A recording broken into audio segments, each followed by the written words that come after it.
if you're talking to me, you can find out other things that I might not be writing, but at the same time, it's also much easier for you to fall into the trap of leading me into. We tried that. Yeah, leading into leading me to the answer that you're looking for, I guess. So, I mean, if the question is a question on the screen, you're not gonna basically be leading me to the answer, but you're also not gonna get more out of me than what's on that screen. So, I think maybe a combination of both is probably the best bet. Like, I think it's harder to understand enough context to answer the questions without you talking. So I think there's definitely that, there's a fine line between you giving me enough context to properly answer the questions without giving me too much context where you're essentially leading me into the answer. Awesome. So I don't know that I have the right answer, but there's definitely a fine line and a mix of both.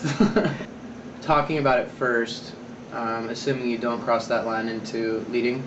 Well, we're learning. I like talking about it first because talking it out and having me understand enough context to go in and answer the question, and then when I'm writing it, I'm actually, thinking of other things that I didn't say, but the idea is, okay, now just write what you just said, but in reality, you actually come up with something a little different than what you just said because you've had a little bit more time to think about it.